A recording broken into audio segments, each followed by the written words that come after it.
Exchange traded fund यानी ETFs investing का एक बहुत अच्छा ऑप्शन है और अब ये बहुत ज्यादा पॉपुलर हो रहा है। लेकिन सबसे पहले हमें ईटीएफ्स और म्यूचुअल फंड में मेजर क्या डिफरेंसेस हैं इसको समझना होगा। तो ईटीएफ्स और म्यूचुअल फंड में तीन मेजर डिफरेंसेस होते हैं। पहला, unlike mutual fund ETFs stock markets में ट्रेड होते हैं, तो आप इन्हें किसी भी स्टॉक की तरह रियल टाइम मार्केट आवर्स में ट्रेड कर सकते हैं। Second, mutual fund index funds और एक्टिव फंड्स होते हैं, वहीं ईटीएफ्स एक्सक्लूसिवली पैसिव फंड्स होते हैं जिन्हें एक फंड मैनेजर एक्टिवली मैनेज नहीं करते हैं। और थर्ड, एक एक्टिवली मैनेज म्यूचुअल फंड में फंड मैनेजर उस रिस्पेक्टिव इंडेक्स के किसी भी स्टॉक्स में इन्वेस्ट कर सकते हैं, लेकिन ईटीएफ्स इन्वेस्ट कर सकते हैं सिर्फ एक इंडेक्स फंड में जिसे वो मिरर करते हैं। तो अगर आप ईटीएफ में निवेश करने का मूड बना चुके हैं लेकिन कंफ्यूज हैं कि आखिर कैसे इन्वेस्ट कर पाएंगे, तो आज इस वीडियो में मैं राइट ईटीएफ के सिलेक्शन के की पैरामीटर्स बताऊंगा। So let's get started. Which asset class to invest? Currently market में सैकड़ों ईटीएफ्स हैं, तो आप कैसे सबसे बढ़िया ईटीएफ को सेलेक्ट कर सकते हैं। लेकिन उसके पहले आपको ये क्वेश्चन खुद से पूछना होगा, जैसे आप कौन से एसेट क्लास में इन्वेस्ट करना चाहते हैं। फाइनेंशियल सेक्टर में चार ब्रॉड एसेट क्लासेस होते हैं। First Indian equity,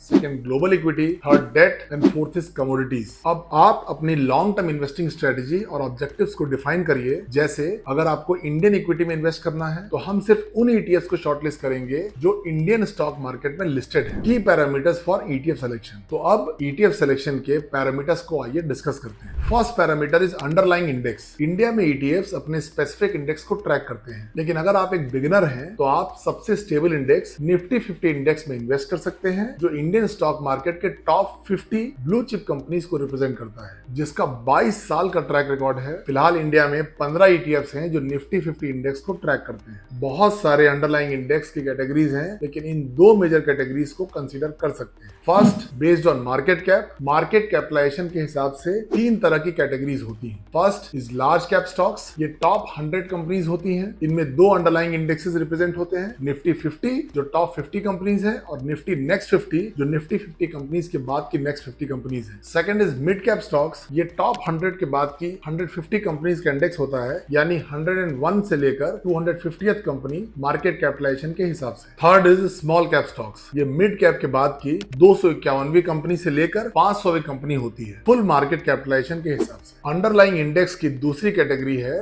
based on sector and theme. ये ईटीएफ किसी अंडरलाइंग सेक्टर या थीम बेस्ड होता है और उसे ही ट्रैक करता है, जैसे infrastructure, IT, banks, defence, PSU, consumption etcetera. लेकिन लार्ज और मिड कैप को छोड़ के ये स्मॉल कैप्स या फिर थीमेटिक या सेक्टोरल फंड्स इतनी आसानी से ट्रैक नहीं हो पाते हैं, क्योंकि इनकी लिक्विडिटी इतनी अच्छी नहीं रह पाती है। तो यही सेकंड की पैरामीटर आता है लिक्विडिटी। म्यूचुअल फंड और ईटीएफ का मेजर डिफरेंस ये है कि ईटीएफ को एक्सचेंज में रियल टाइम में ट्रेड कर सकते हैं, लेकिन ईटीएफ का लिक्विड होना भी बहुत जरूरी है। लिक्विडिटी डिपेंड करती है डिमांड और सप्लाई पर। तो हमें एज एन इन्वेस्टर ऐसे ईटीएफ में इन्वेस्ट करना चाहिए जिसकी लिक्विडिटी बहुत अच्छी हो। अगर आपने इंडिया के सबसे मजबूत इंडेक्स निफ्टी 50 इंडेक्स के एक ईटीएफ में लॉन्ग टर्म इन्वेस्टिंग का सोच रहे हैं तो ये सही प्लानिंग है। लेकिन आपको लिक्विडिटी से क्या फर्क पड़ेगा, आइए इसको एक एग्जांपल से समझते हैं। ये एनएसई इंडिया के ऑफिशियल वेबसाइट से लिया हुआ निफ्टी 50 ईटीएफ का ऑफिशियल डेटा है। आप इन ईटीएफ के वॉल्यूम्स को देखिए, 68, 370, 465, और कंफ्यूज मत होइएगा कि ये लैक्स या मिलियंस में है, बल्कि इनका ट्रेडेड वॉल्यूम मात्र 500 शेयर से भी कम है और ये इनलिक्विड ईटीएफ्स है। तो अगर आपने सिर्फ निफ्टी 50 ईटीएफ देखकर इन लो लिक्विड ईटीएफ्स में इन्वेस्टिंग शुरू कर दिया तो आप इन्हें रिडीम ही नहीं कर पाएंगे, क्योंकि इनलिक्विड होने के कारण इनमें कोई सेलर्स ही नहीं मिलेंगे। तो आपको हमेशा